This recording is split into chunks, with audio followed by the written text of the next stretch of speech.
Ladies and gentlemen, let's get ready to crumble!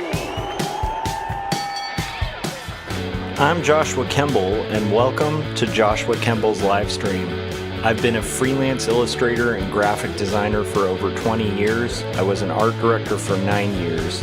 And when I'm not art directing and working on illustrations and graphic designs, I'm working on comic books and graphic novels, and that's usually what I do during my streams. And while conversations can go all over the place on this stream, from spicy and entertaining to goofy and silly, one thing stays consistent throughout every stream. I'll always be working on art. So pull up a chair, get your art supplies out, and get ready for an entertaining show that'll keep you company while you work on your own personal art projects. This is Joshua Kemble's Art Stream.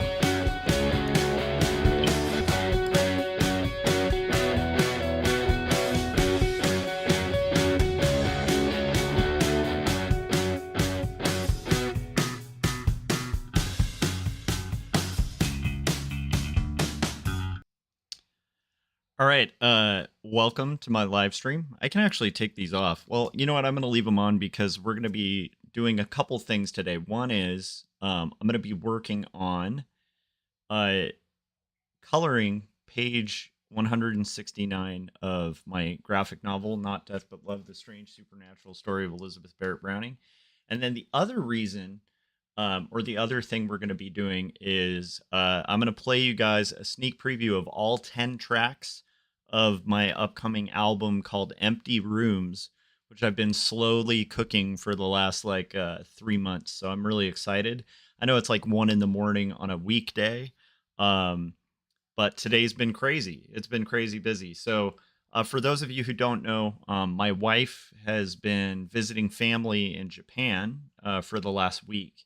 And so it's been me single dadding on top of going to school full time, teaching full time, and then working on a graphic novel deadline. So like my free time is insanely non-existent because I'm like, even today I had to do like 2-hour training on videos. I had to do like 2 essays for school, and then for my classes that I'm taking. And then I had to prep for tomorrow where I'm going to have an observation at my work. And then I'm also doing a graphic novel after working like a whole day and kind of also helping my kid for 3 hours on his homework. So not a complaint. It's all fun stuff. But yeah, anyhow, it's been a wild ride, but I'm excited that in the midst of all of this, I was able to kind of get some music done, and I'm excited to share it with you guys. So we'll try to do that throughout the stream. But what I'm going to do now is just kind of go to my art setup. And I just realized I don't have the page pulled up. So let me pull it up here. Boom, that should be better. And let me widen this out so it kind of makes sense in our little frame. Okay, I think we're set. Philip said, "Oh, I'm going to bed." Oh, that's too bad. Well, Philip, congrats to Canada. You guys smoked the Dodgers.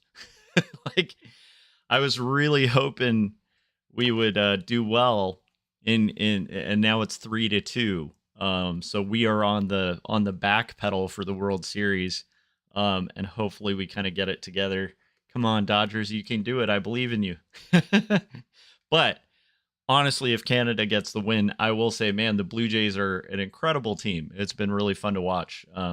Man, I didn't realize like how good their batters are. I just said batters in a weird way. We also did the Halloween episode of Philip said, yeah, sorry about that. No, you shouldn't be. You should be proud of it, dude. Again, I am blown away by how good that batting lineup is. And good pitchers too, but like in general, it's bizarre. They don't miss anything. And so like every time LA makes like an error, it's like an inning where they'll score like six like runs in like 1 inning. It's like brutal. You cannot make errors with the Blue Jays. So if we are going to clinch this, or at least have a shot at it, this next game we can't make errors. Like that's how good this team is. So It's a good competition. It's fun to watch, but I am really hoping LA picks it up. And I want Shohei to like show up in full force again. So, because Otani's like my favorite baseball player ever. He got me back into the sport.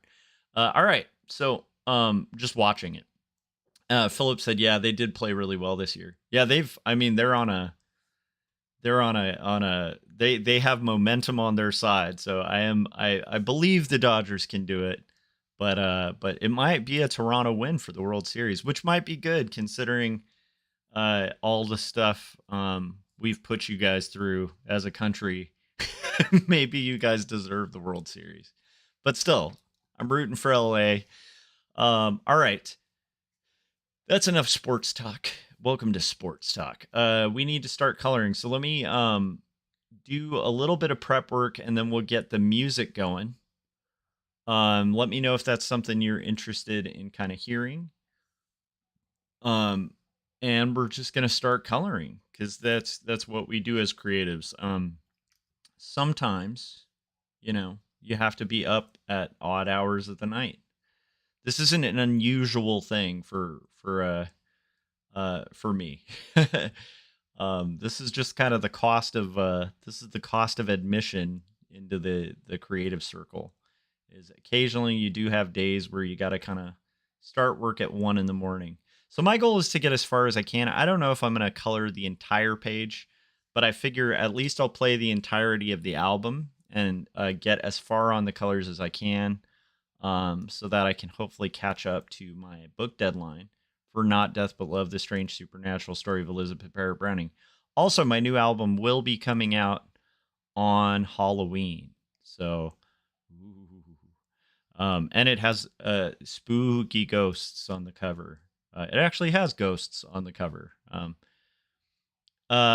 Philip said, I've been working on an animated opening for my Halloween live stream Friday night. Ooh, I hope I can tune into that. I have some trick-or-treating I got to take my kid around to, but maybe I'll tune in as well. That sounds amazing. If you guys are watching this, tune into Philip's live stream on Friday night. That sounds amazing. Okay, so I'm going to do flat colors here. Generally what I do here is I kind of flat all of the areas as a solid color. I'm going to label this colors. I hadn't labeled my shading layer, so I'm going to label that too. Organized layers, by the way, when you're doing graphic design or illustration, kind of an important thing to organize your layers. All right, and then we're going to fill this guy. Not fill like Philip. Philip, has anyone made that joke before where they're color filling? Oh, snap. I'm on my best dad mode today. I made a lot of bad hot dog puns. We also had a brief brownout, so I was like 30 minutes late to Artcasters, which sucked. I think it took out the block, but I'm not sure how far the power outage went, but that kind of sucked. But luckily it was short. The only thing that really bit about it too was I had clothes in the laundry. When you have a power outage and your laundry's gotten through like half a cycle. Anyhow, I don't know if you guys have ever experienced that. All right, I'm going to be saving often too, just on the off chance that we see it recur. Okay, so here we go. I need to color fill this whole page. So let's just do one page at a time, or one panel at a time, because of the fact that I don't know, I don't know how far I'm going to get on the page tonight. It's going to be a little tough to decide. I also need to find one with so I need to find a previous page that has Wilson, but like has a close up of her. So I'm going to look for that. And then I might put on a track just to do that. Philip said, I got to get some sleep. It's after 4 a.m. here. Yes, go get some sleep, Philip. I appreciate you coming in and chiming in and saying hi. Philip said, I get that a lot. That's cool. I I figured that much. It's like getting the I'm just joshing you, and you're like, yeah, yeah, I've never heard that before. Okay, let's see here. He said, "Have a productive night. We'll chat again soon." Yes, we will. And again, I'm sure this is going to be a slightly unseen video because I'm not sure who all is going to be up at like 2 in the morning. But I'm planning on the latest I can go is 3. So I'm going to try to get most of this going before it hits like 3 a.m. or something, which would not be an ideal thing. I'm trying to look through old pages just to find a good one with Wilson where we're seeing her face. Just need to see Wilson's face. Wilson is their maid. And I just basically need to find a good color palette with her face showing her eye color, because I'm off the top of my head not remembering her eye color, and also I want to make sure it's consistent. So we're scrolling through. Okay. And then maybe it's earlier. I feel like the earlier pages had like some really good Wilson ones. There it is. Okay. Wilson. Here's a good one. Okay, this is a really good one from like page 30, so we're going way back in time. Does it have her eye color, or do I need one that gets even closer? Oh my goodness, there's an eye color. Haha. All right, here we go. So I'm going to preview the album for you guys too. So right now we'll start with track 1. And I'm not going to list the track names because I literally named the songs today. So maybe if I remember them. But let's listen to track 1 while I do this color, and then let me know in the chats if you guys are watching live if you're enjoying kind of hearing the music. So here is track 1 from Empty Rooms, which will be coming out on Wednesday.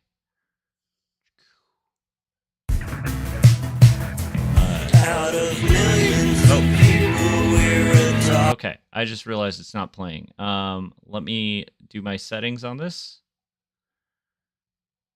I got to do right click. Let's go to properties, or advanced audio properties. And then I just, for that, need to have it say monitor and output, close. Okay, are you guys ready now for the actual thing? Here it is. Let's play. Turn off the visibility, turn it on. There it is. Out of millions of people, we're a dot in the data. The landscape is filled with populations and stratas. But you're more than numbers to me.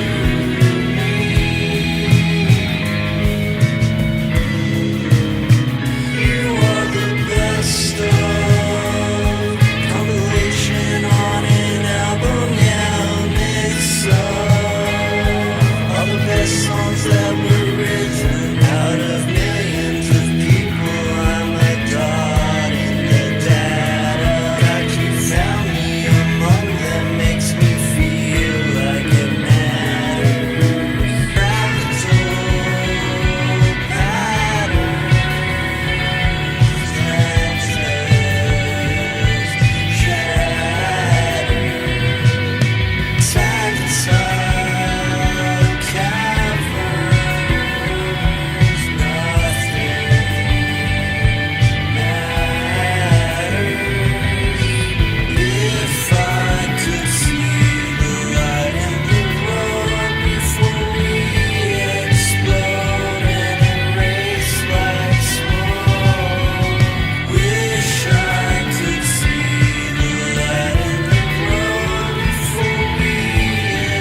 right, so that was Fractal Patterns. I just remembered what I titled that. So that's off the album that I'm going to be releasing on, um, let's see, on the 31st at midnight. So once it's midnight at the 31st, you're going to be able to check out that album, Empty Rooms.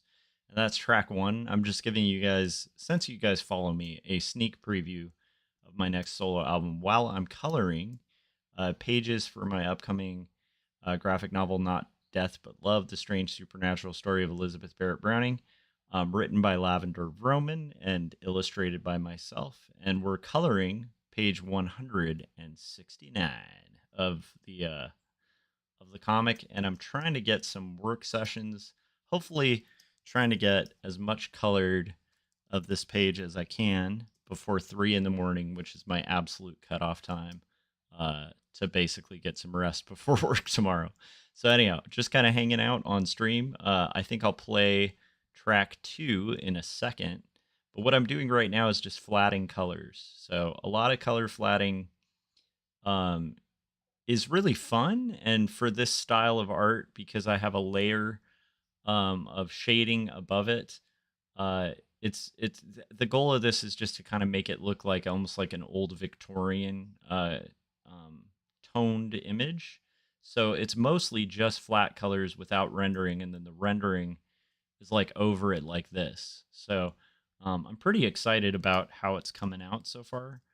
Okay, let's go back to our previous page without the rendering layer, just to get some of those flats, like, for instance, the color of that spoon. Spoon. Okay, getting the color of that spoon. Probably going to color hold the part that says cough to where it's white, because that's kind of what I've been doing with sound effects on this comic. And I gotta say, this is, at this point, the longest comic that I have ever made, the longest graphic novel. It will be exceeded at some point by 2 stories when I'm able to finish book 2 of that. But for right now, this is kind of the beast that I have taken on, and I'm pretty proud. It's funny. It's like everything is intimidating until you do it. That's one thing I would always tell, like, a new artist or a young artist who's maybe nervous about, like, not doing perfect art or something like that, because there is always that fear of, like, failure with young artists. And a lot of the trick to art is just try it, and surprisingly work hard at it, and you'd be surprised by what you can accomplish. Because here I am 169 pages in, and I had a point at about page 100 where I just didn't even know if this thing would ever get done. And now it's like it's starting to become more and more of a reality, which is pretty cool. Okay, so let's get the color going for, what are we going to do here? Let me do Robert's hair as a color, as a temporary hold. I'm going to just hit save, and then I'm going to drag in a new song, and we'll see what we can do. Whoa, oh, I minimized this, that's why. I'm going to drag in a new song into our playlist here, and I think I can delete some old ones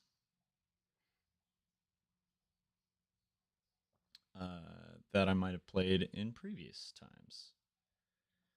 And I'm just going to delete the song I just played, and then we're going to go with track 2 off the new album. Pause it. I have to set the settings on it. That's the only thing I have to do on these. Advanced audio properties, and then I just got to make sure we got our monitor and output going. Close. Okay. Here we go, guys. Let's go.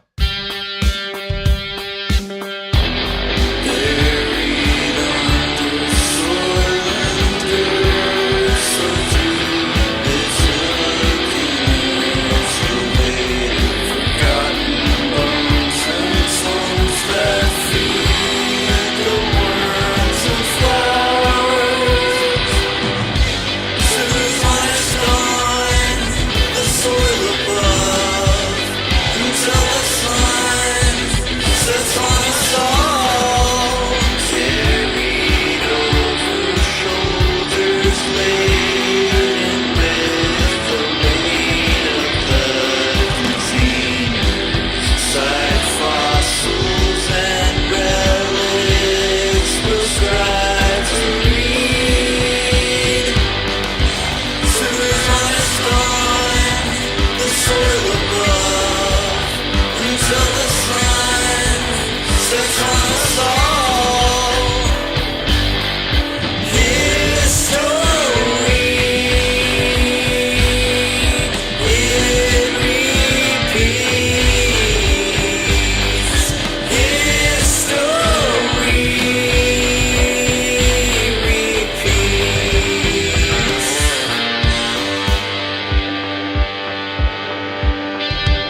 I'm pretty happy with that one. So that one's called History Repeats. That's track 2 off of the upcoming album that will be released um, on October 31st. Ooh, spooky, at midnight.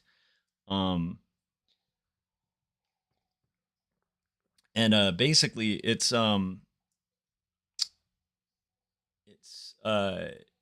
it's going to be called Empty Rooms, and it'll be under Joshua Kemble, and it's just a pretty kind of interesting like rock album with a little bit of post-hardcore in it.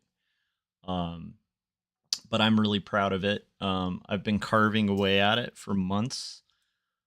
For those of you who don't know, I tend to, along with working on comics daily, I also try to work on, let me make sure this is the right color here. I also try quite often to work on music, like about 15 minutes a day. And then, comics I usually work on hours every day, but music as well, because what I realized was I really enjoy playing music. And if I just allow myself to play on a daily basis, like I get really inspired to write songs. And so, yeah, so I'm excited. It'll be, I think, my 6th album. And it's pretty fun. And again, it's, these are available on streaming platforms everywhere and stuff like that. So if you're not following my music, you should check it out. What we're doing right now is just working on the flat colors for my upcoming graphic novel written by Lavender Vroman and illustrated by me, called Not Death But Love, The Strange Supernatural Story of Elizabeth Barrett Browning, which is a Victorian historical fiction story about the Brownings and about Elizabeth getting really interested in spiritualism and seances and gradually getting sicker and sicker as she gets drawn into the web of this character named Sophie Eckler. And so right now, I'm illustrating a page where Elizabeth is super sick, and Robert and Wilson, her maid, and then Robert are trying to treat her. And in this page, they're basically feeding her this like jelly substance that back in Victorian times they would use when people were sick. So here we go. Let's get that gold of Robert's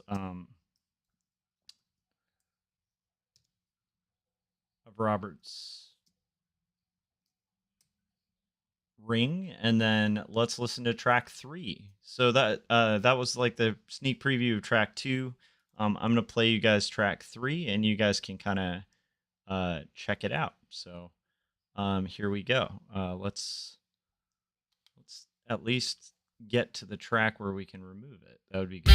Oh. It's not letting me remove it. That's bizarre. Oh, does it let me drag it? That's weird. Oh, well, whatever. I'll turn off the visibility of it. Can I? No, that's bizarre. It won't let me delete it. Okay, well, we're going to play the new track. So here it is. I'm going to put track 3 on the playlist, and then we'll continue coloring. And I just have to do the setting on it to where I can hear what is playing. And then we're good to go. So here is track number 3. That last one was History Repeats, track 2. Here's track 3. And we'll just continue coloring till about 3 in the morning.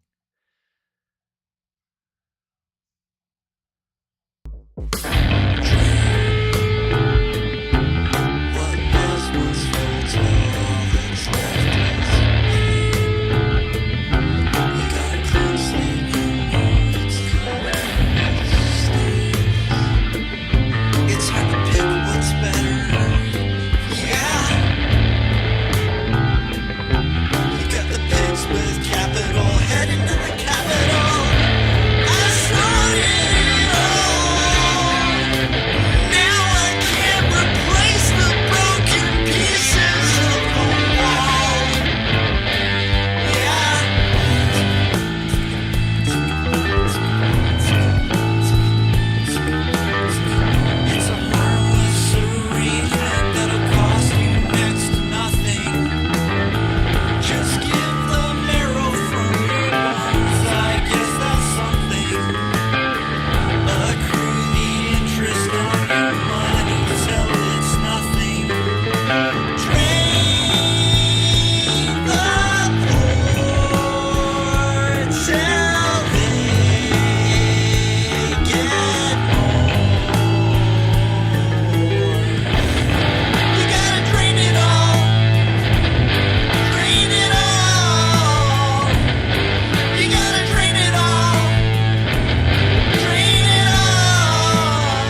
Awesome. So that was track 3. It's called I Started It All. This is a sneak preview of my next upcoming solo album that is called Empty Rooms, and it's going to be coming out on October 31st at midnight. And we're working on, meanwhile, my graphic novel with Lavender Vroman called Not Death But Love, the Strange Supernatural Story of Elizabeth Barrett Browning, and just kind of flatting colors. I'm giving you guys a preview of the next album. I guess I should talk a little. I can talk a little bit about what some of the songs are about. That song in particular is mostly about like taxes, and kind of the system. Not taxes so much as like the way the system, the credit system, and the kind of the system is kind of rigged against people who are in debt, and so it's like it's easy to kind of get. It's kind of weird. It's like it sometimes I think in life it can kind of seem like things are rigged against the poor, and they're kind of just draining. There's a lot of businesses like payday loans and credit companies and stuff like that that kind of prey on people who really are like the least of these, like people who don't have the resources or income to kind of deal with it, and yet they're making extremely wealthy people even more profitable, and quite often they're profiting off of the pain of lower socioeconomic statuses and stuff. So that song's kind of about that. I don't know why I said taxes initially, because maybe it's about the lack of taxes for people who are kind of draining the poorest of society for a profit. So that's basically what that song was about. Let's play track 4. I love giving you guys like sneak peeks at everything I'm doing creatively for the 3 people who care. That's always fun. So let's finish up the flats for Elizabeth here. I'm just gonna get her nightgown finished, and then once I have that selection done, I'm obviously gonna save because we had a power outage earlier. Man, it's been a week. I'm telling you. I had my dryer. Like our dryer is pretty old, and so I had to like replace the belt and replace like specific parts of it and stuff to kind of make it work again. We're really lucky to have like a washer and dryer, so I'm not complaining. But anyhow, it was interesting. I had to like learn on YouTube, and I'm thankful to live in an era where you can look up like a YouTube video of a specific model of dryer and how to fix it, and do that. But the problem is it's still old, so the belt recently snapped again on it, and so I had to like replace the belt, but unfortunately I had to special order the belt. So I finally got that all set, and then we had our laundry going, and then we had power out. So it's been a week in those kind of interesting things, but it's fun, and it's still like, I don't know, it's interesting to me, like just the things that we can do when we apply ourselves, I guess, as people. So we have been streaming for about 40 minutes. Have a little bit of coffee real quick. And we've listened to songs 1 through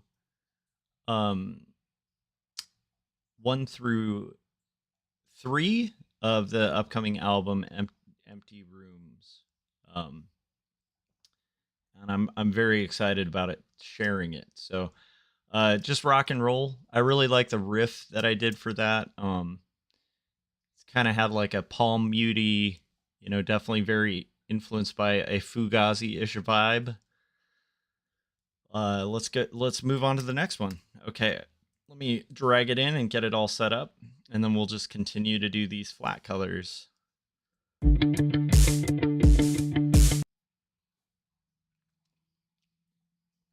And I just have to set the audio setting here to where I can hear it, and then we're going to listen to it. So this is track 4.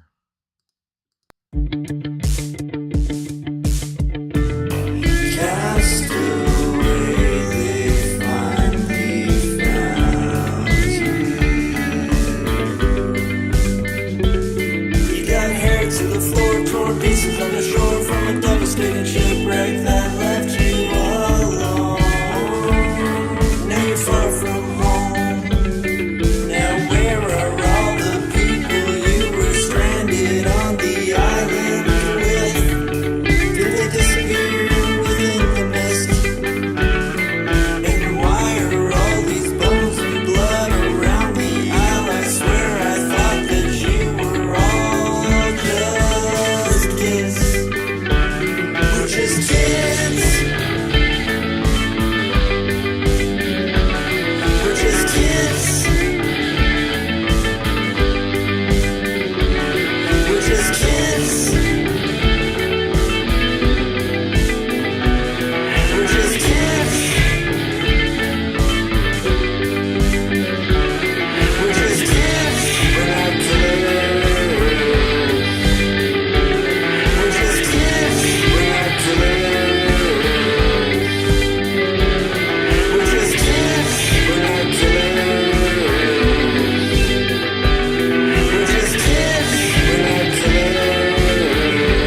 right, so that was actually called Lord of the Flies. It's basically like I wanted to make a song that kind of sounded like just a cheesy pop song that's like we're just kids, but it's like about, you know, like Lord of the Flies, the book. So there's even a part that's about Piggy, the character Piggy, where it talks about his spectacles that lit a fire, and just a bunch of like deep cuts of Lord of the Flies, the book.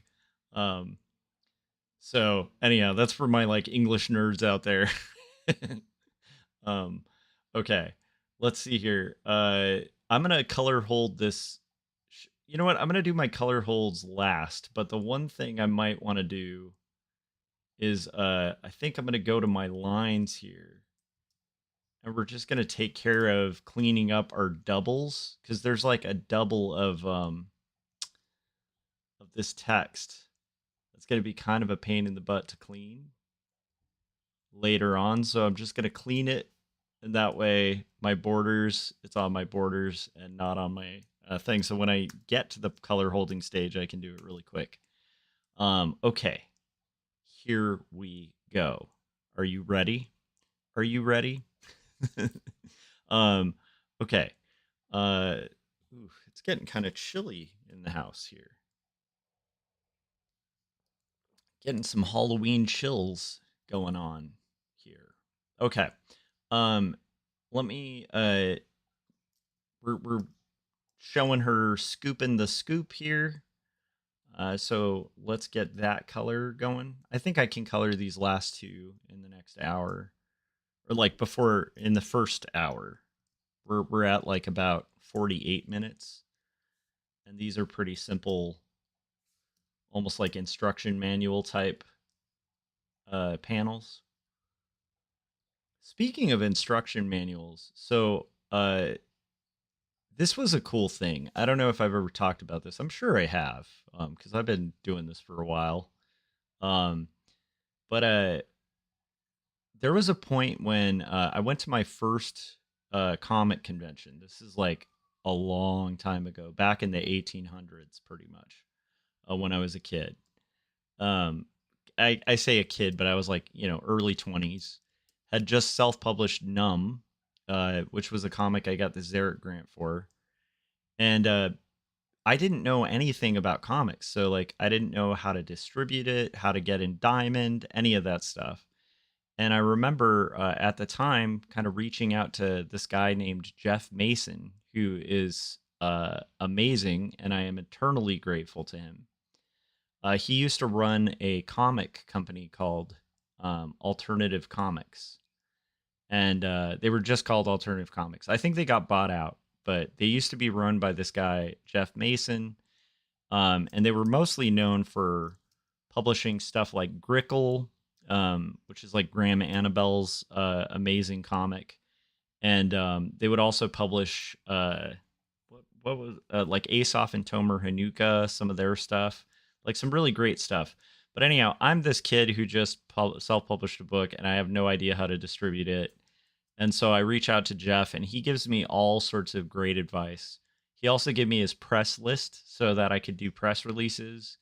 And he let me booth at the Alternative Comics table at APE, like the Alternative Press Expo. And so this was like the first time I was going to booth at a convention. So I go there, and I remember this girl, while I was at the booth, handed me her really cool self-published zine, and traded it for my work. And they mentioned that they like worked for a place called Weldon Owen, but that they were doing this like project on the side. And I was like, that's really cool.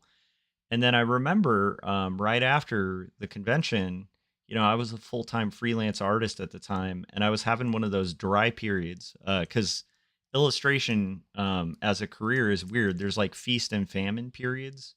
And so you'll have times where you're just like swimming in work and making a bunch of money, and then it'll just dry up.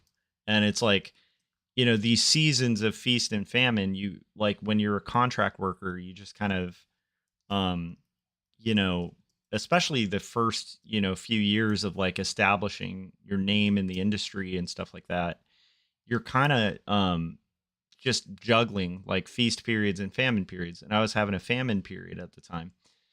And this is what instruction manuals, the word instruction manuals kind of reminded me of. So anyhow, right during this like period, what happened was this person who had handed me a zine was actually the art director at Weldon Owen at the time. And they were putting together these books for publication called Show Me How that were like fully illustrated by a bunch of different illustrators. And it was pretty much like airplane manual style illustrations of like showing people how to do everything.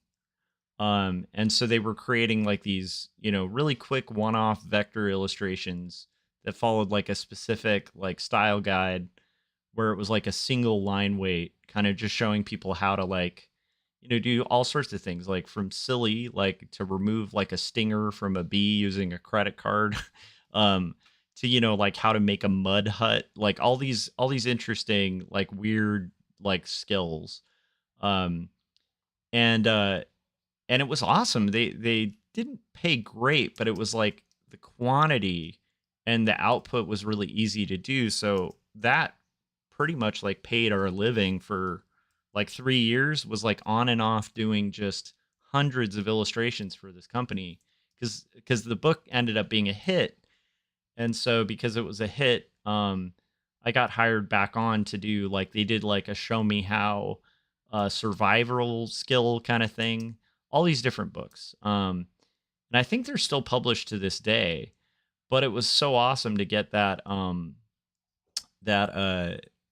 those jobs. And it just came out of being really nice and, making connections at a comic convention, and it wasn't a comic job. It was a commercial job, but that's one of the byproducts of like exhibiting at conventions that a lot of people don't realize is you are making connections with like potential, clients and like friends that you might have for life. And so, that was really cool.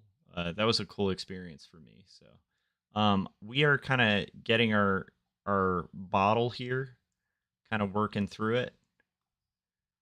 And, our jar, our jar of goodies. So anyhow, that was a little short story before I play song 5 from the 10-song album that's going to be coming out on Halloween, which you guys should all download at midnight on Halloween, called Empty Rooms. And that one was Lord of the Flies. It was a Lord of the Flies themed book. And I liked it. This one I'm going to do the floor color, because that just seems like a good color to kind of contrast here. So, although that feels like pretty heavy, so maybe we just do white.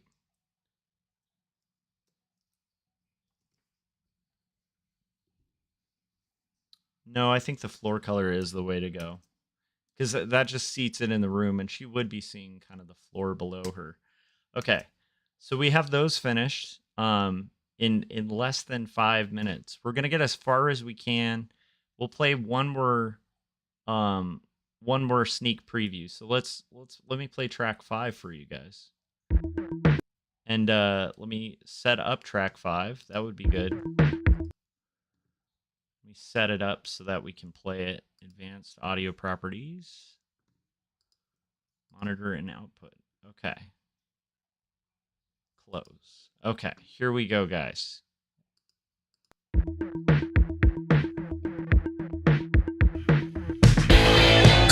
to win.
All right. So that was basically a song about kind of like driving on PCH. It's kind of a mix of things, like but I think it stemmed from the idea of like back when I used to teach at Laguna College of Art and Design.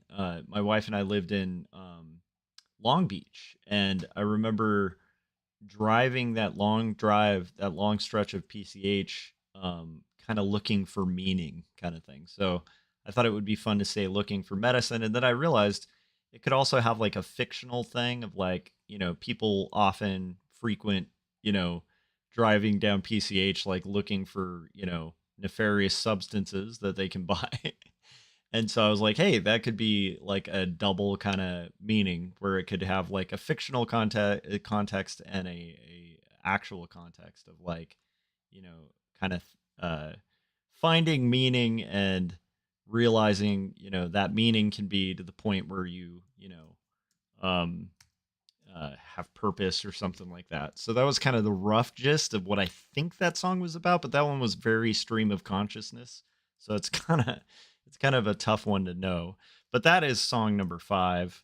And we're at the good old hour mark. So what I'm going to do is we're going to let's deselect this jar of goo, and then after that I'm going to play a trailer, uh, like a commercial.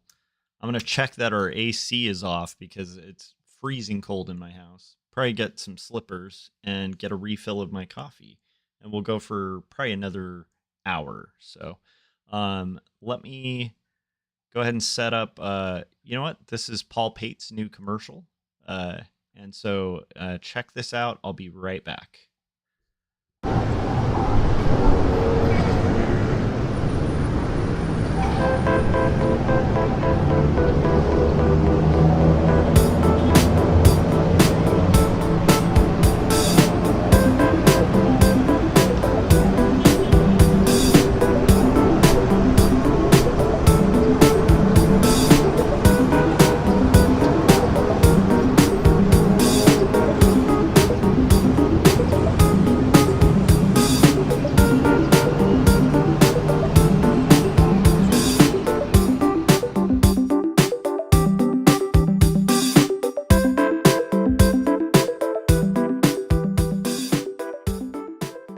There he is.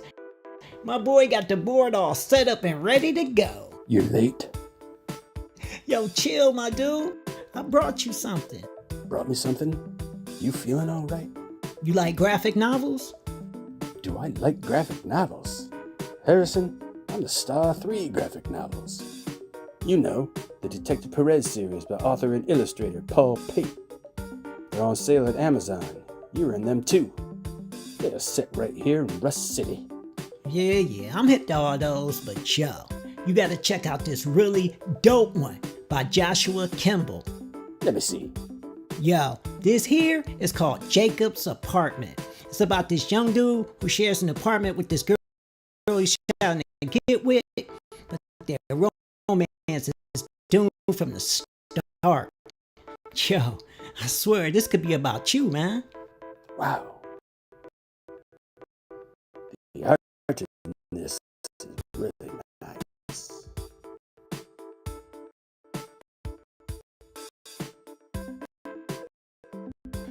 That's nothing compared to this next one. It's a masterpiece. This is called 2 Stories. It's a semi-autobiographical account of Kimball's childhood and early adulthood. He got picked on a lot as a kid, just like you.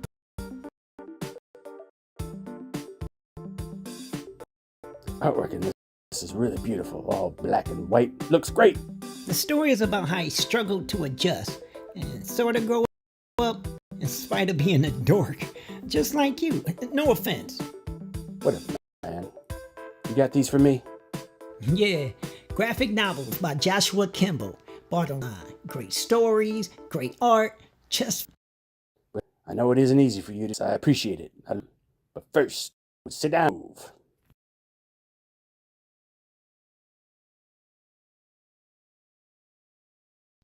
All right, cool. So that was Paul's commercial, which is amazingly animated. I think there was a little bit of lag there, so I apologize to Paul. I think my computer's working overtime, but that at least gives you a gist of like just the skill and amazing talent of Paul. And I appreciate him making that commercial just to play on my little YouTube channel that like two people watch. So thank you, Paul, if you're watching this. And yeah, I mean that was one of those ones that just made my day excellent. So we're gonna keep going. I've got my slippers on, so it's a little less chilly. I definitely want to. It's been such a crazy day, so I'm hoping that I can get a workout in, probably like this next, probably later today, I guess. After I get home, it'd be good to like try to get some exercise in because today was supposed to be my exercise day, but unfortunately, I missed it. So, um, we're basically coloring this page. I'm hoping I can kind of finish this by 3. That's my goal. It would be a shame if I can't kind of get it done, but we'll see. I know 3 is going to be my hard cutoff, so pretty excited about it though. So let's keep going. Let's do Robert, and then we'll kind of work from there. So here's Robert's hair color, and then we'll kind of just keep filling colors. That's the way to kind of get through the good old flats. I know a lot of artists will like outsource their flats and stuff. I don't know if it's like the control guy in me. Like I don't know. I don't like the idea of having someone else color my work. And it's not that I'm like the greatest colorist in the world. It's just there's something about to me like one of the things I love about cartooning is being able to be everything. Like being able to like be the shop that does everything. Like you do the drawing, you do the color, you can do the writing, you can do everything. And so even on this project where it's a collaboration, I love the fact that I did all the art, all the design, all the text, the cover design, the cover title treatment. You know, to me, there's something really cool about it because it's like a single vision, or in this case, it's a vision of 2 individuals. But it's you get my point. It's like um, there's just not a lot of mediums like that, and that's why it's so cool when people like Paul or Jim Luhan, or like the other people who've contributed um, these little ads for my meager little YouTube channel. It's like that is really cool because like animation's one of those few areas where you can definitely um, put all that stuff together and and have like a full vision, like a full piece of art created by like 1 or 2 people. There's just not a lot of mediums like that. I guess books would be a similar thing where you can kind of paint and create. You are the stage and the setting and everything. But but yeah, that's one of the things that drew me to illustration. Um, and I think Cal State Long Beach did a really good job of like kind of growing that in us, like an appreciation for the stagecraft of illustration, like really honoring the fact that you're telling a story, and you have power over the emotion of the viewer and like what they're gonna feel or think from what they take away from your work. Pretty cool thing. Okay, now we're gonna basically do the flats for our character here, Robert Browning. And while this is happening, I might play track 6 as a sneak preview of track 6. So um, let's finish the flat colors. But yeah, so like one of the cool things, again, like I remember, there was a teacher at Cal State Long Beach named David Hadlock, and I think he's retired now, but he was just such a brilliant instructor. And my wife's a kids book illustrator, and her and I actually met in art school, but like we both had David as a teacher, and he had such a like love for sequential imagery in general, and like the kind of the more conceptual end of art and illustration, and a real passion for like drawing and kind of the power and joy of drawing. And he took it really seriously. Like it was he was one of those professors that was like super hard on us in school. I remember uh I think at one point or keep in mind, like I was in school with like some really talented people, right? And I'd love to actually at some point I should have them on the podcast. The friend of mine, maybe have him on Artcasters, who was in this class with me when this happened. But I remember it was like at the time I think it was called Illustration A or something. It was like the first illustration course that you had to take, to basically be on the BFA program track. And in Illustration A, we had this assignment where we were supposed to do roughs, and almost everybody in the class had kind of phoned in their roughs. Like we hadn't really, like, I think we were still learning how roughs worked and what was expected and stuff. But I remember we all got to class and hung up our roughs, and Dream Sentinel said, "It's amazing how much stories can be a catalyst for emotion, empathy, and creative, deeper ways of thinking." 100%, yeah. And so the cool thing about this was, and again, at the time, we thought he was like the meanest teacher. In retrospect, probably the most consequential, important teacher I ever had, and I would argue he's probably why, our whole class, that whole graduating class, like I think everybody in that class eventually ended up working professionally as like in the field. But so we all hang up these kind of half-assed roughs on the wall, and it's like I think the second week of class or something, right? We had gone over the assignment, and he just goes, "Okay, guys, go home." And we're all like, "What?" Like, but it's class. And he's like, "No, just go home." He's like, "If you guys, he's like, you guys don't want to do this for real, then let's just not do it." And everybody's like, "But we did the roughs." And he's like, "These aren't roughs. Like, you didn't spend any time on this." And we're all like, "Really? What?" Like, college professors just sending us home. And he's like, "Yeah, just go home. Like, come back when you actually have something." And I don't know if anybody could get away with this nowadays. But yeah, like, and he explained why they were terrible, and we all felt awful and went home. And then the next week we brought roughs we had spent time on, and like we bled over, and I don't know, I like, again, that, saying this, like, I would never do this as a teacher, at like a high school level or anything.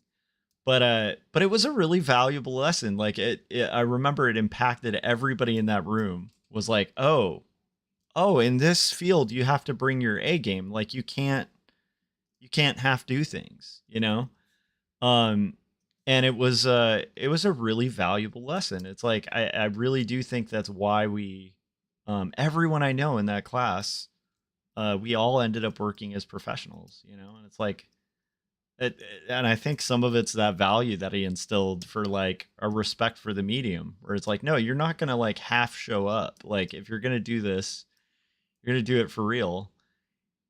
They said, "That's so interesting to hear about your professor." Yeah, he was a brilliant guy. He was insane, in the best way, like insane for art. But he was a really brilliant guy too. From what I've heard, when the Metrolink in LA was doing a new stop at their station, like David was just so revered as like an art director, and his feedback, his critiques were so valued that they'd pay him like thousands of dollars just to show up for like 1 hour and just say his opinion on the installation. Like that's how valuable his opinion was. Just like 1 hour, thousands of dollars just to like show up and be like, yeah, this needs to be changed here, and this I like, and the movement here is really good. Like that's cool, you know. But I can see why, because like he just had a mind for concept, and I love that there's a lot of illustration programs out there. I know Rick Reese too, who is now, I believe, the chair of the art department. He's at least the chair of the illustration department. I can't remember if it's art and illustration. But anyhow, he's been on Artcasters before. And I think he's continuing this tradition. But the thing I loved about the program at Long Beach was a lot of art schools focus on technique. And so uh, one of the things I liked about David, when I got further and got to go into grad school and stuff, I got to talk to him about some of the theory behind how they set up their courses. Because the school really focused on people developing their own styles and less on technique, and more on like conceptual visual communication. And one of the reasons Hadlock did that was there was a guy before him who had kind of done the department the same way. And when David was an art director, he would go through and review art. And I can attest to this phenomenon where he, you know, if he had to hire an illustrator, he would look at art, and everything from Art Center would be like the best looking stuff in the world, right? From like the private art colleges, they'd all look incredible, but every single illustrator, you could tell which year they graduated because everybody looked the same. Like everybody's work would look exactly the same. And I can attest to that. Like having been an art director, oh, hold on a sec. I think I got to check to make sure we're connecting still.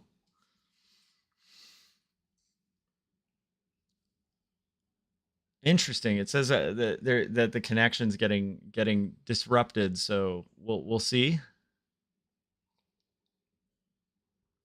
Hopefully it comes back, but I'll just continue my story and hopefully it's coming through. Let me know in the chats if this is coming through. But anyhow, so yeah, when I was an art director and I'd review portfolios for like people to hire or you know, at work, like a lot of illustration work, you could literally tell, oh, this is like a 2020 graduate of, you know, Art Center. Like it was just, oh, nice. They said, I still hear you. Thankfully. Thanks. So, the cool thing about Long Beach State, was that, and, you know, David attested to this too. As an art director, like you never know what you're going to get with Long Beach. Like, the cool thing is it's all really professional looking, but also it all looks like unique. Like everybody has their own thing. It's not like a certain trend that they're learning how to follow or a certain style they're learning how to work in. It's like, yeah, they have their fundamentals down, but more than that, like they have concepts. And so they're thinking.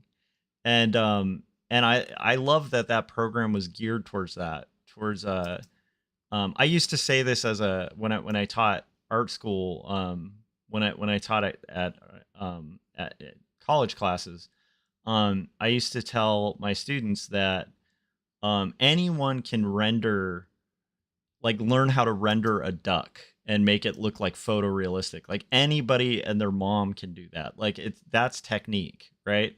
And anyone can learn it with enough time and enough patience. Anybody can learn that, right?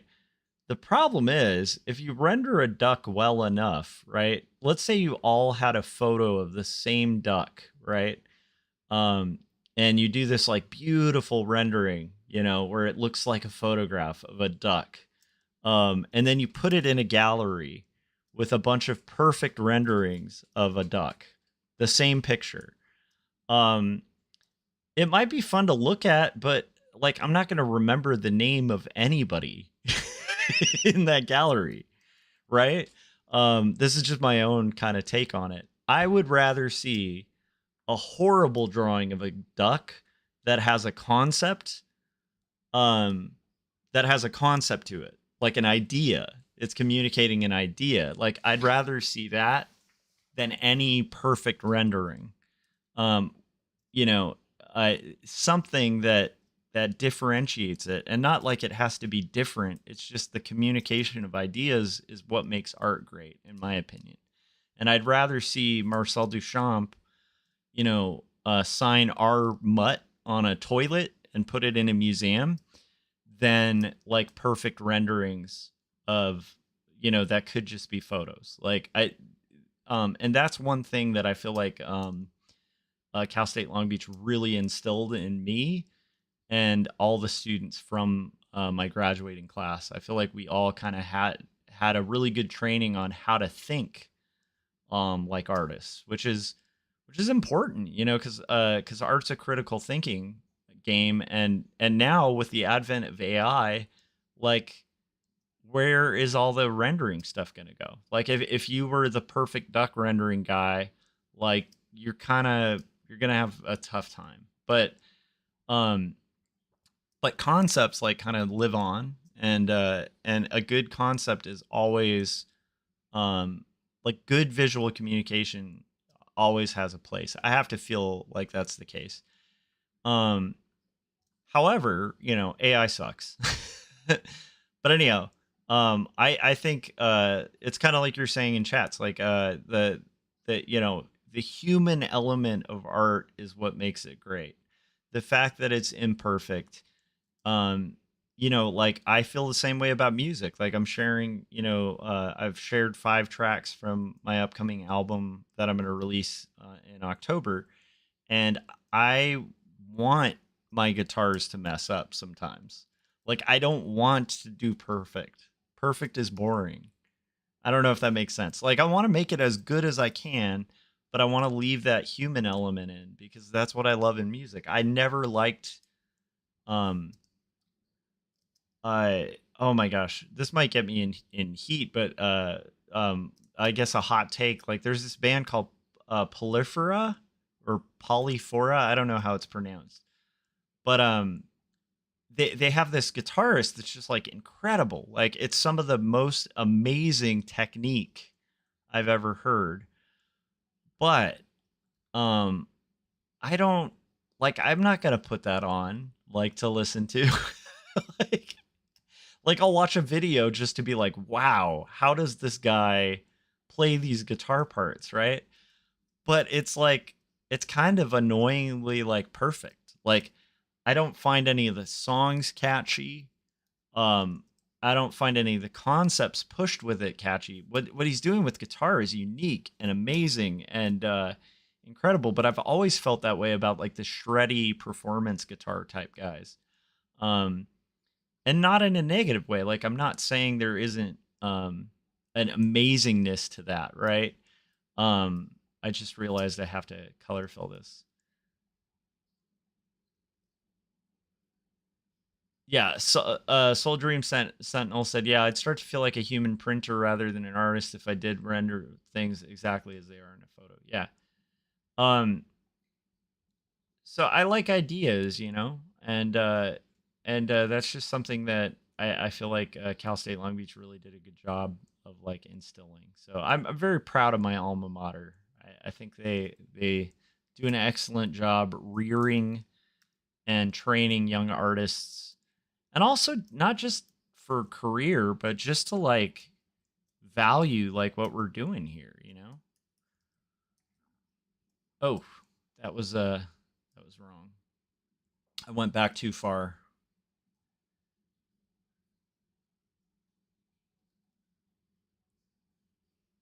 There we go. Okay. I got to just kind of do this. Okay. That's not too bad. I'm going to kind of get this going, and then we just have to do the room here. And I don't again, I'm not knocking technique. Like there are some okay, a good example. I really like Radiohead a lot.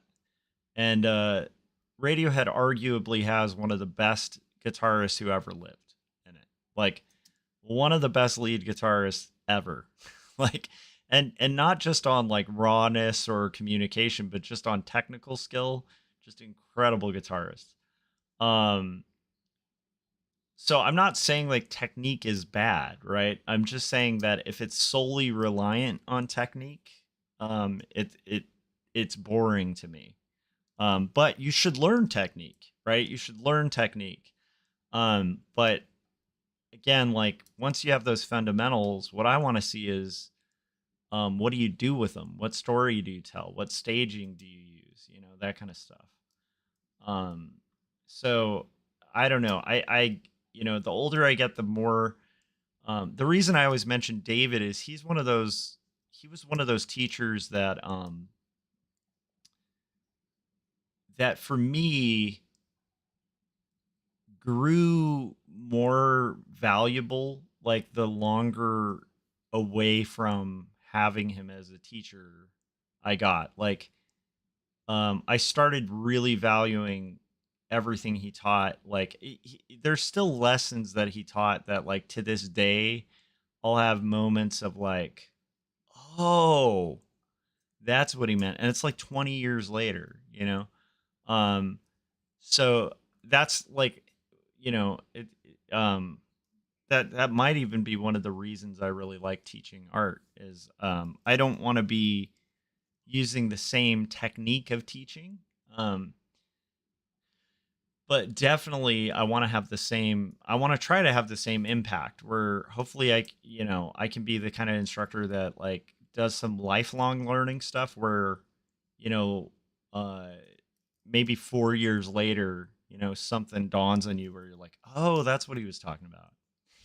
You know, that to me is always like a real hope there. So I'm going to play track 6, from my upcoming album, cause I am doing a little album preview. We're 4 panels in. We've got about 25 minutes left, so I probably am not going to be able to finish the colors tonight, but we're going to get as far as we can, and I'll be as ambitious as I can. But I do have a hard cutoff at 3 in the morning on my end. But let's play track 6, and see if they hold up.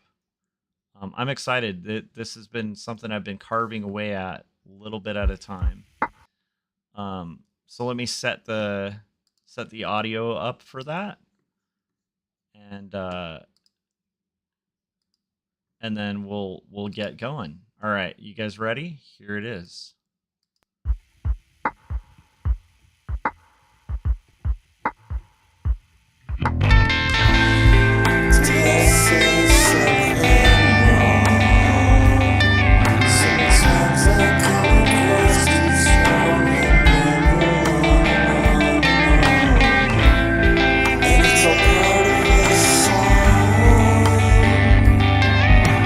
Try to sing, but it's too long. I try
All right.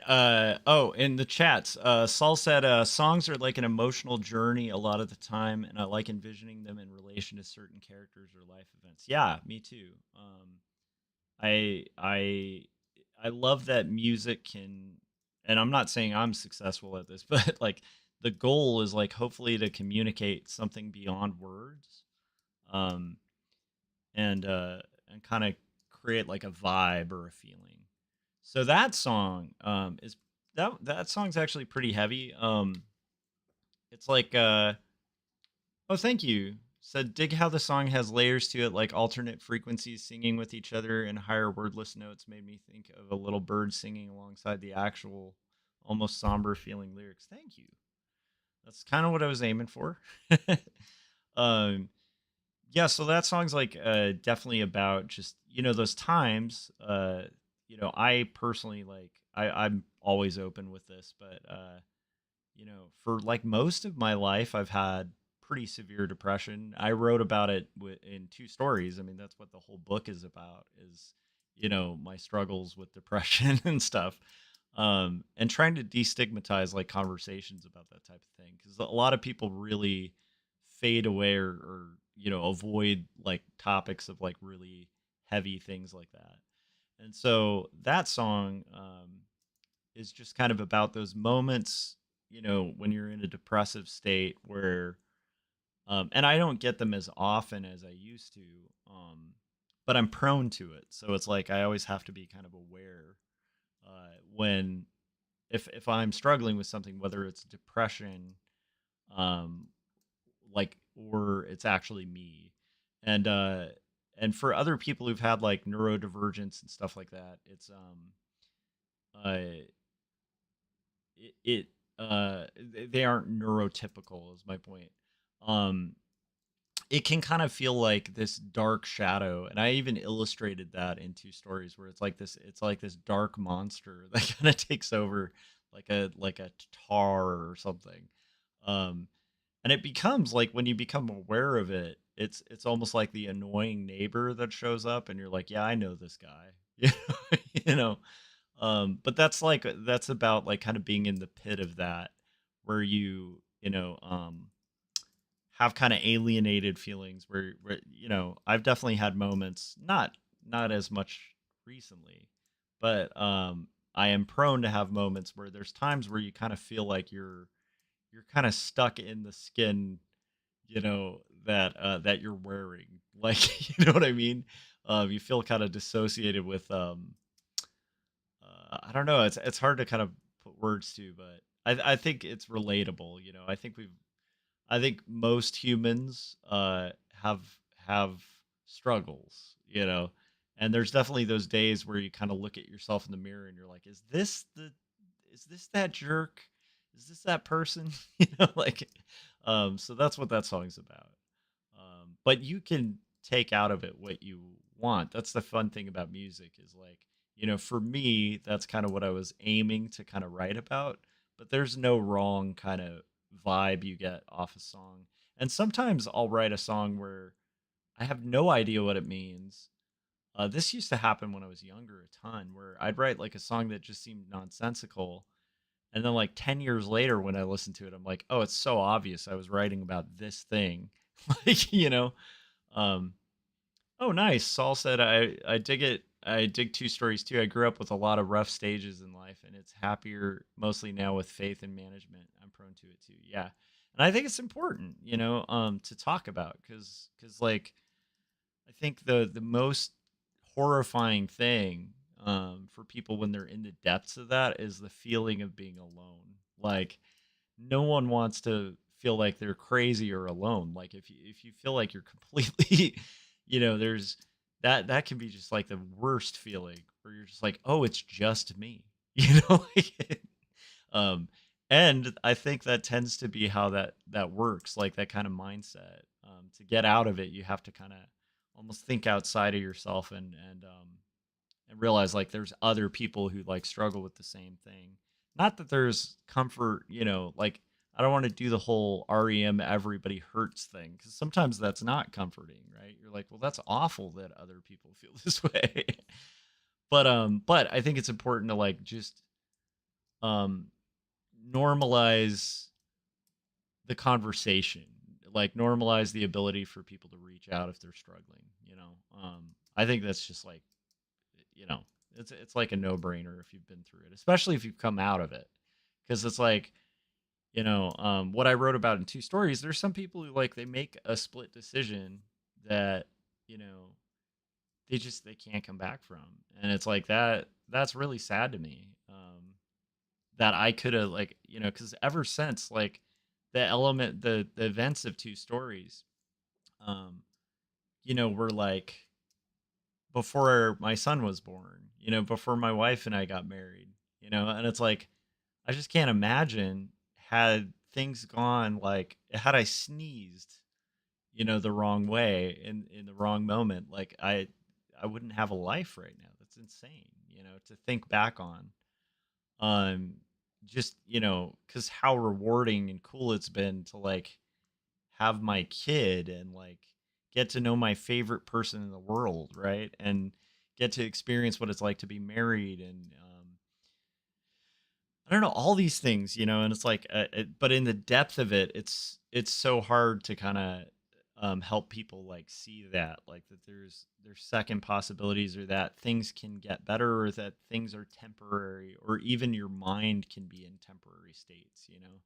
Um, but when you're in the thick of it, you know, it's like, how to even broach that conversation, and it's an uncomfortable one. Like I even feel uncomfortable when I have to pitch my book. You know, I wrote it to be uncomfortable. Like the intent of it was to like lean into the discomfort of talking about the things you're not supposed to talk about.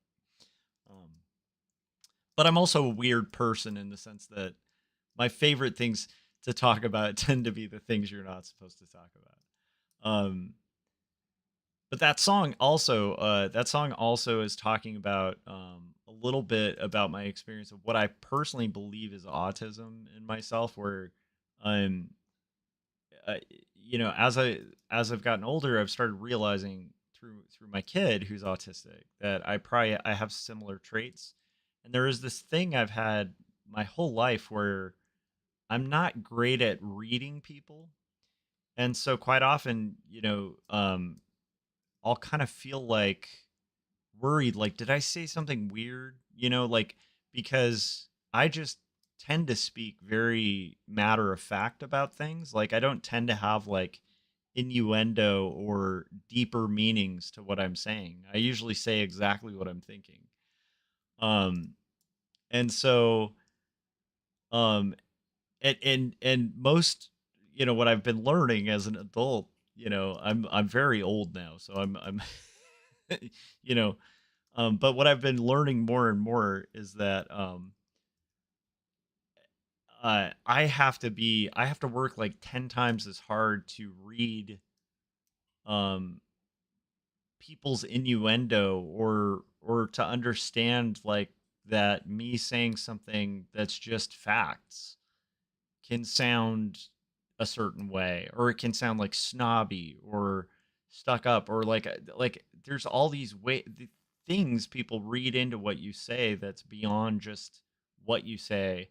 My whole life I've definitely had people tell me it's how you say it, and I'm like, but I'm not like I'm not trying to say anything beyond what I say. So that's kind of about that too, that frustration of like, wow, I'm stuck with this export of what I think. Like I just say what I think.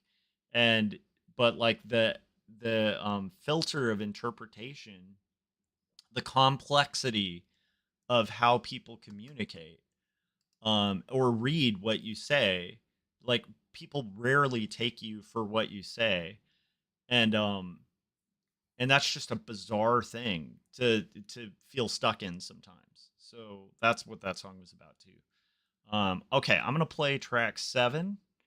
Glad you're enjoying this. Thank you, Soul Dream Sentinel, for hanging out with me in the wee hours. Maybe we'll go a little bit longer because I'm so close to done. Look at this. We can get this done. We're gonna get this done, and we're gonna play the full album. So I'll just say that we'll go till the album's done. Let me play track 7.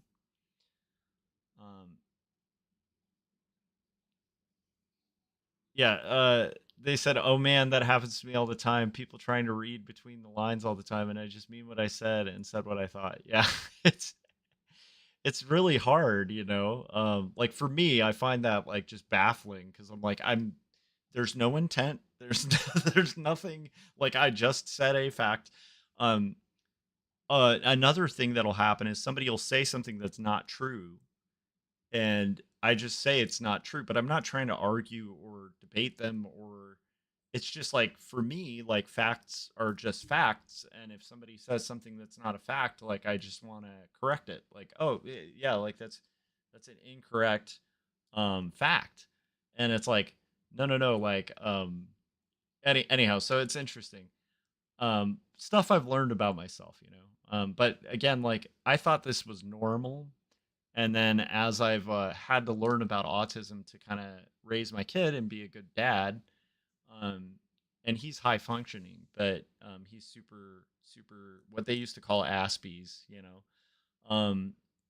And Now it's just high functioning autism. But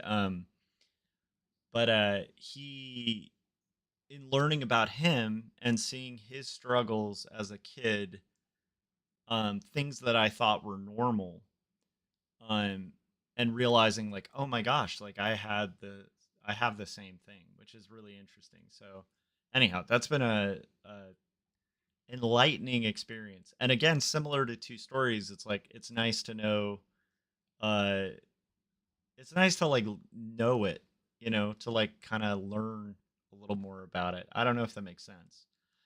Okay, so here's 7, track 7. And then we're gonna go ahead and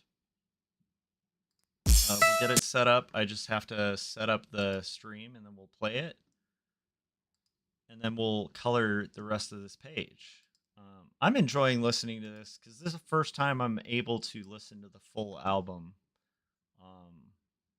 You know, and so that'll be fun. And then you guys can listen to the full album on Friday after this too. But this is just a little sneak preview. Okay, and let's go. Check it out. It's so cool. Like you could watch me roll. Look at me, just this once. Little brother, secret something. But you couldn't manage one simple thing. That would just keep me out of the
All right, so that song's about, how like, sometimes you don't choose your own family.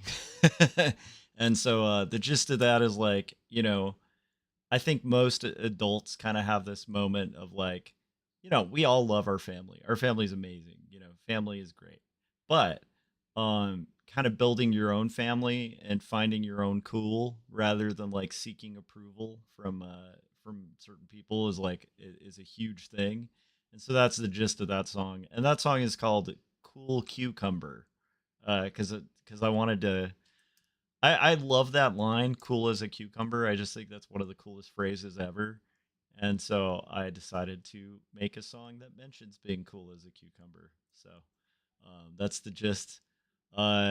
Nice. I'm glad you're excited. Thank you. I'm glad you're excited. Glad you're hanging out. I'm excited for it too. So that makes two of us. All right. We are getting closer to finishing this page. But yeah, I'm excited about it too. It's a deep well. Yeah, and I messed with a couple things, so I'm glad you mentioned the layering because sometimes I'll like do harmonies and stuff on songs. Um, they said I imagined a cucumber in sunglasses, 100%. So the um the things that I basically have found to be pretty cool for this album was like I did a bunch of layering of vocals. So like almost all of the vocals have a high and a low harmony. And then I tried to do an interesting thing with the drums that I started learning on the last album I did, where I'm using like a kind of Roland, an old Roland beatbox kind of sound. Um, Not beatbox, drum machine kind of sound layered under the drum tracks too. And so that's like the consistency throughout the album. And then every song on this, I switched my guitar. So I try to play a different guitar on every album, on every song. Um, because like the different guitars get these interesting tones. So even that song, the little bright thing that sounds almost like a piano is actually a mandolin. Um, and so that was cool. That was fun to use the mandolin and stuff and get that. What I didn't expect was the mandolin to kind of sound like a piano. But then like I've played it for two other people and they were like, "Oh, I like the piano on that." And it was like, "Oh, interesting."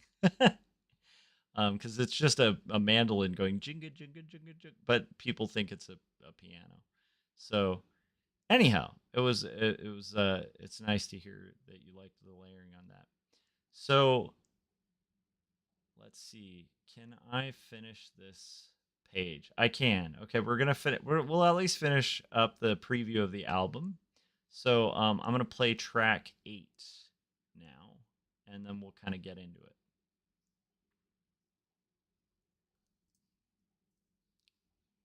Okay. Here's track 8. I'll get it set up, and we'll do our advanced audio properties. Okay, and then we'll do monitor and output, and then I'll play it right now. You ready? Here we go.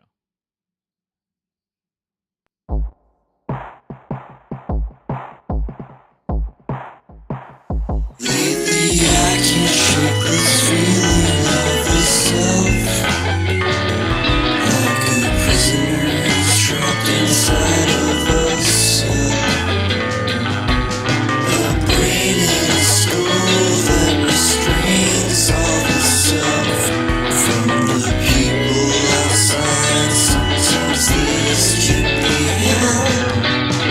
Sometimes my body feels like it moves me.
feeling more. Now I'm back in shape. This feeling of the self, like a prisoner who's trapped inside of a cell.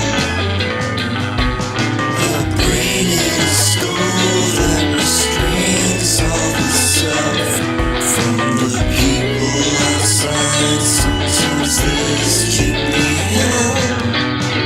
Sometimes my body feels like it moves me like a chess piece in a game I'm not playing. Sweet like liquor down my throat. Is the thought of ending it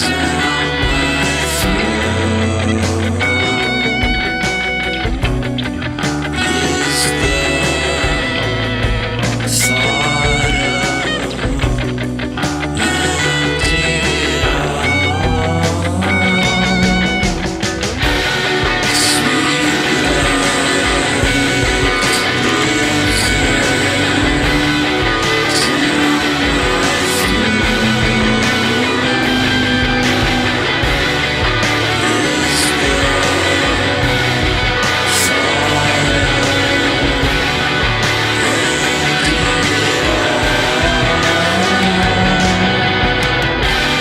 Sweet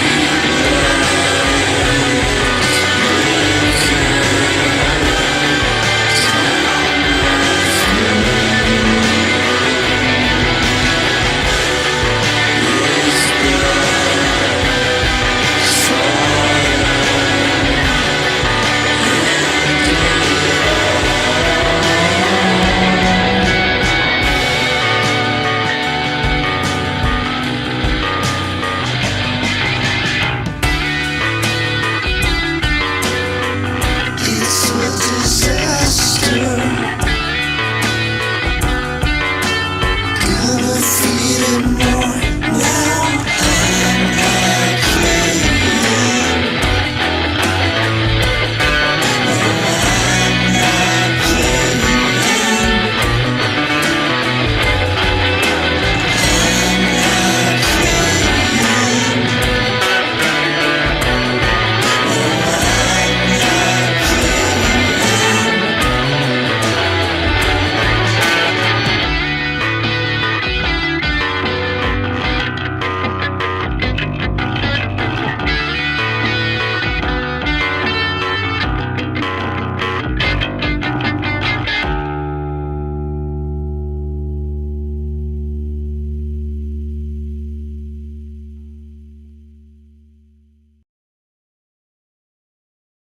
That was song number 8. I'm really stoked about that one. That one's called Chess Piece, and it's another one about kind of dissociation. Um, just those days where you kind of feel like you're a chess piece being moved, and you're um. So anyhow, it's a good song. I like it. I was stoked about. There's a part where it gets really hard, and I like with a heavy guitar, and I kind of layer the guitars a little extra just to like make it punch a little harder towards the end, and I like how that came out. So pretty exciting. Uh, nice. Said that's cool stuff. Like something I'd be blasting at 3 a.m. while just vibing while drawing. Awesome work. Thank you. Appreciate it. Um, yeah, we're kind of getting towards the end of this panel and the end of the album. So we got about 2 more to go. But that was a fun one. There's also like on this album I was really pushing my bass cuz like I am a guitarist, not a bassist. And so I want to get better at bass. So there's some little tricks I've been learning that helped a lot with that. Where like there's like one of the first things most people who don't play bass will learn on bass is like the Mario boo-doo-doo-doo-doo-doo, boo-doo-doo-doo-doo-doo, boo-doo-doo-doo-doo. So anyhow, that little trick of like the boo-doo-doo-doo-doo-doo, like where you're doing like a plucking, um, uh, and it's basically like a harmonic power chord, but like you just kind of move it down the fret, but I like being able to use that as like a little transition and like climb up the fretboard doing that. That works pretty well.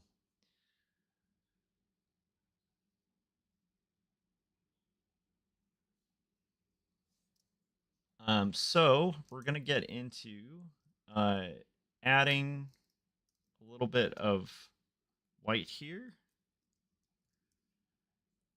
and that's gonna be the whole bed. So the weird thing is, like, there's a lot of white in this room, but that's actually working pretty well. And then we're at the 2 hour mark, so I might play a trailer and get a refill of my coffee just to get me through the last panel here.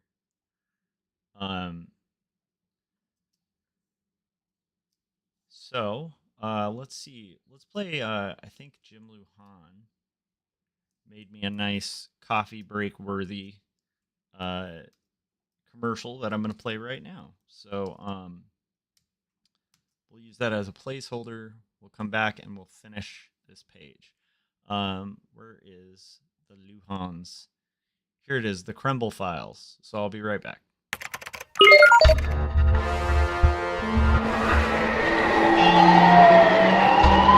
Well, Mr. Stryker, I have you now. There is no escape. You will tell me where the Kemble files are, or you will die beneath the crushing electric arms of my shoptopus. I hear you chirping, little birdie, but JT Stryker ain't no stool pigeon. Very well. You have left me no choice. Bring out the doctor. Say hello to Dr. Hodges. I'm sure you're familiar with the doctor and his work. If by work you mean the murder and torture of innocents, yeah, I'm familiar. I've waited a long time for this moment, Stryker, and I'm going to enjoy every minute of it. That's what your mother said. Well, that's a horrible thing to say. You don't even know my mother. Don't let him interrupt you. Come on, man. Look, fellas, we can tango here all night, but it doesn't change a thing. You're never getting the Kemble files. Oh, I beg to differ, Stryker. I have certain negotiation methods. Your mom has negotiation methods. Stop it. That doesn't even make sense. That's not even... It's not applicable. Listen up, compadres, and listen good. Option 1, I'm giving you 2 bozos and out. You untie me, I walk out of here, and everybody goes home happy. Option 2, I kill everyone in this room and then... You idiot! You killed him! I felt triggered. I've been learning to stand up to bullies. I just read 2 stories. Joshua Kemble's raw, introspective graphic novel chronicling mental health, faith, and the struggle for redemption. I also read Jacob's Apartment, a coming-of-age graphic novel about faith, love, and post-college existential drama. They've changed my life choices. I'm sorry. I had no idea. I too am a fan of the books of the Joshua Kemble. But I'm still going to have to kill you. Kill me with kindness?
I just realized I was doing all that talk with muting. So that was Jim Lujan's amazing cartoon. I was stoked, and I feel like I've done something right in my life to have gotten gifted animations from people just for this silly little channel that I do.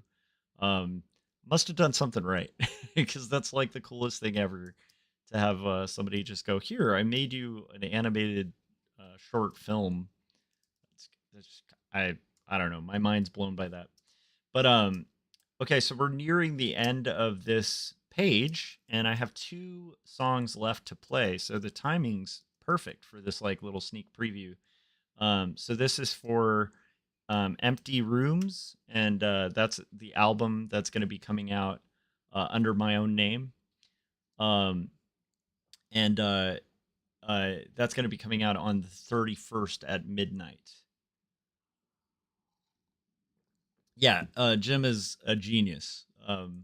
He and the thing I love about Jim too is it's not just his cartoons. Like, he as a person is one of the funniest people I've ever met. Like, he is hilarious just as a person. Like, he's just amazing. He's got a great sense of humor, and he's a good person. So all of those things are nice. All right, so here is track 9. Let's get track 9 going while we color the last page here, the last panel. And let me make sure the audio settings are okay for that too. We'll put on monitor and output, and then close, and then here it is. This is track 9.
All right, so that one's called After the Coup, and it's all about if a coup that happened was successful, and then you're being kind of ruled by a terrible leader who's destroying your country. Um, that's what that song's about. Said this one feels metal leaning to me for a chunk of it. Having those nice heavy tones throughout and clear patches of lyrics and creative sounds gave me a really nice variety. Nice, thanks. Yeah, I was definitely um, that was one I recorded on my 7 string. And the 7 string does bring out some metal-y vibes. um, in fact, um, I I'm more of like a Stratocaster, Telecaster type of guy. Lately, in the past few years, I've been starting to really appreciate like Gibsons. But it was like last year where I wanted to have a 7 string just to do that deeper, like those darker tones without having to drop tune, and just see what that would bring out. And so I ended up ordering like a Schecter, and I was like, hey, you know what? If I'm going to own a 7 string, I need to own a guitar with bats on it. So it literally has like bat inlays. It's like the most metal guitar ever. It's got like bat inlays on the headstock, like actual bats, which I think is just the most metal ridiculous thing. Um Nice. Like it would be in the Metal Gear Rising games boss themes OST. Yeah, I might kind of lean more in that direction. I don't know. It's going to be interesting. Like what I love about the thing I love about having a variety of guitars is like each one brings out a different thing from like it's I think for people who play music they get it. It's like different instruments just bring something different out of you. I feel that way with art supplies too. Like when I'm painting, um some of the fundamentals stay the same, but like the paint will bring out something different. Or like if I'm working in gouache, it's going to look different than if I work in watercolor, which will look different than if I work in pencil or digitally. And it's like that's kind of half the fun of kind of changing it up and stuff is you never know what changing the tool. It like the art isn't about the tool, but the tool can definitely inspire you to um try different things. And I definitely will say like um yeah, like it's surprising what'll come out when you have like a 7 string versus a regular guitar.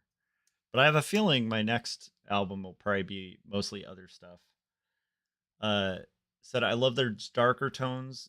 Thought about getting a heavier metal guitar myself. Yeah, the 7 string makes a difference. It's a little awkward. It's a little awkward to play if you're used to a 6 string. So like for me, the thing that's hard to get used to playing 7 string type stuff is pretty natural on it, but when you try to just hold like playing open chords is a little tougher for me because I'm just not used to having to mute that 7th string or make it work with that 7th string. So I'm still learning it, but I love it. I enjoy it. And I will say it's the first time I ever owned a Schecter, and those are great guitars. Like Schecter does a really good job. What I was surprised by was like how clear and crisp the pickups are. Like they sound amazing. Um, like the clean tones on it just sound fantastic. So I might explore that more. But I have a feeling the next album's probably going to be on more like 6 strings. But we'll see. We'll see. Because I do like to change it up and use different instruments and stuff during um, when I'm doing stuff. So I don't know. Okay, so we're almost to the end of our 3 in the morning run here, guys. Hey, Dylan. Dylan, how's it going? when there are at least 2 to 3 genres in one song, I feel like too many songs fit too cleanly in individual genre boxes. I do too. I feel that way about art too. I feel like a lot of the time as artists, we feel like we have to stick with one specific style rather than have the style serve the story. And I feel like the fun part about art is change the style to whatever it needs to be. There's no one telling you it has to be the same style. Um, and so like for two stories, that looks a lot different than Jacob's Apartment, which looks a lot different than this. And I think each style serves the story being told. Um, Also, if you're an artist who can work in multiple styles, why would you not have fun with that? you know, um, I don't know. I at some point, I gotta share this idea. So I drew a cute ghost the other day. Um, I I drew a cute, adorable little ghost when I in my art class, and it's like a greeting card type ghost that be like Happy Halloween, and it's a very non scary like chibi style ghost. And then it dawned on me, I want to do like there at some point I want to do every genre of story. Um, I think the next story I'm going to do is probably finishing up 2 stories for sure because I feel like that's something I just need to do is finish that story. But I want to do my Victorian jet ski comic at some point, and then I have a new one which is I want to have an adorable ghost in a bloody, gory, awful horror comic. Like it'll be like the most violent, just terrible horror comic. Um, but with a chibi, adorable ghost that's committing all the horrible atrocities in the comic. But not like ironically cute. Like I want it to be an actual um just like just like the cutest thing. Like you'd buy it at like a you know, uh like like a keychain you'd get at like an anime store of like a chibi character. Um anyhow, so oh nice.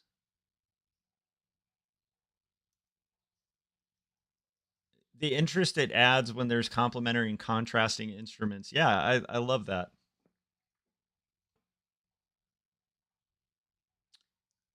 Yeah, stories like One Punch Man where yeah, they draw both chibi and detailed in the same page. Yeah. I think it would just be adorable and hilarious to have a terrifying horror story with like an actual cute ghost being the being the perpetrator of just terrible things. I don't know. Anyhow, it's on my mind as something I might have to pursue.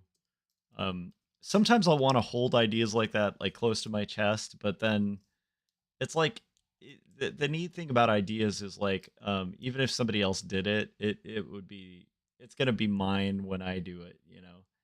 Um, but I don't think I've ever seen that done. I think the most I've seen was like like a horror. um you have stuff like where they have like something that's intentionally creepy, like a creepy doll or something. But what about just like an actual cute you know character in a horror movie, like just an adorable, lovable, horrible character. Anyhow, that's just something I want to eventually do. That's on my dock of things I need to develop at some point. I think that could be fabulous. Okay. Um, let's finish her up. Okay, we have one song left to listen to, so this is like kind of perfect timing because all I have to do is finish the last panel. So this worked out. Thanks to everybody who's hanging out.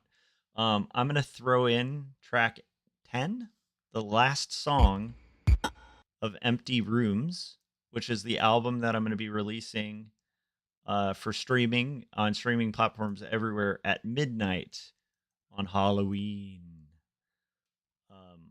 Okay, and then let's let's set the audio settings, and then we'll be good to go. Thanks for hanging out with me, you guys. It's always fun to have some company while working on the stuff, the art stuff. Okay, here we go, and I'm gonna go ahead and play, and here it is.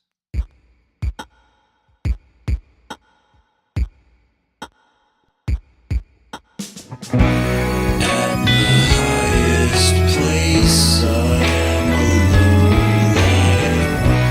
At my sharpest, I'm taller than a butter knife. With all of those flaws, tell me if I lost my mind.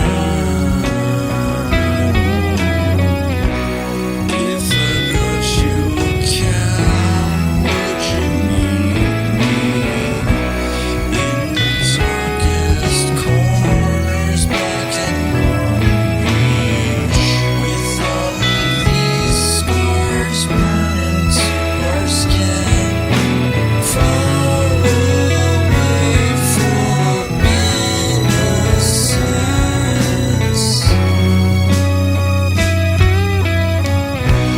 I protect the sea, I'm very shallow. So think aloud again,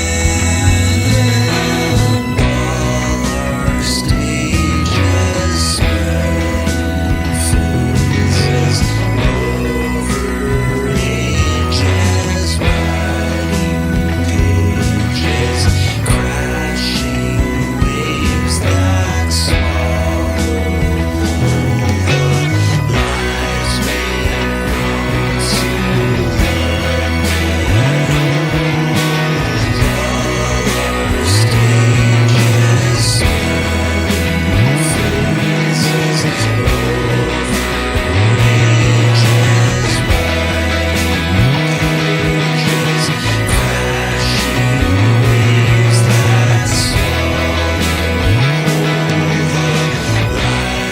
we've grown to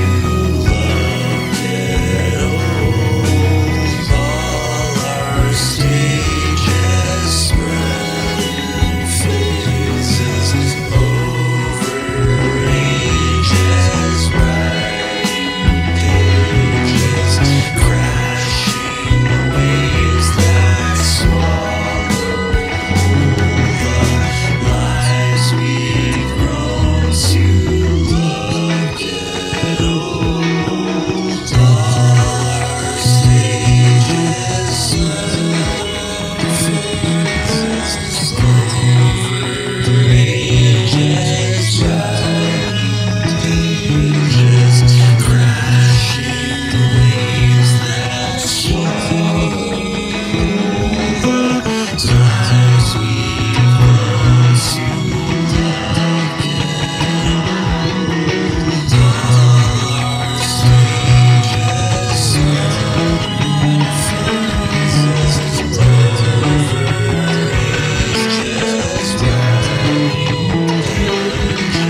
crashing waves that swallow the lives we've grown to love get old.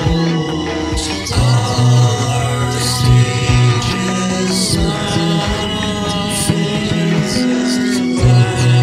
over ages, writing pages, crashing waves that swallow the lives we've grown to love get old.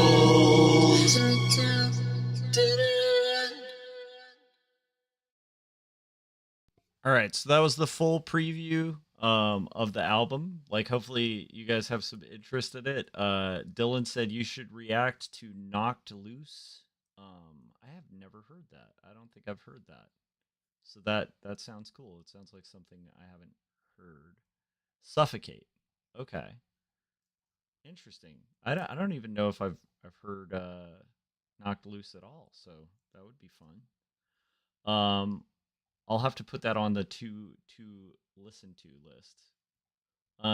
We're gonna basically, I'm just deleting out the text here because now I can lock this layer. We can kind of layer it up. And now we're just going to do that last minute thing. Oh, did I miss one? I think I missed one. Yes, we need to unlock it. So now what I can do is I'm going to layer the color held cough. So this is the one downside of hand lettering is my lettering are all on my ink layers. So we're going to kind of grab these, cut them, and then I'm going to go edit, paste in place. And then I'm going to lock that. I'll call it color hold. And then right now I'm going to kind of move it under the lines, and then we'll fill it with white, and then we can call it a day. Oh, they should be above the borders. Wonderful. Lovely. Lovely, lovely, lovely. Thank you guys for hanging out and keeping me company while I worked on this. Nice. Said nice and chill one there, even with the somewhat wild sounds. I find it relaxing. Cool. I'm glad you did. I appreciate you guys. Dylan, Soul Dream Sentinel. You guys are amazing. Philip, who turned up earlier and had to kind of crash, understandably, because he's a sane person and had to sleep. And now, like a sane person, I'm gonna get some rest, and then I will probably see you guys again shortly. But thanks for hanging out. If you guys like this, hit like, hit the bell so you get notifications when I'm about to go live, and make sure you check out Artcasters, the Halloween special. Scott Strickland couldn't make it, but we were joined by Jim Henson of all people, which is kind of wild. It feels like every Halloween Scott's gone and we have a guest. So check that out. I may or may not have dressed up like a hot dog for that stream. And oh, nice. Thanks for streaming. It's far after 3 a.m., but I'm a night owl, just usually busy, lasered in on a project. Hey, same here. Same here. That's kind of the art thing. But I'm also old, so it's hard to do these ones. But I had to get this page done.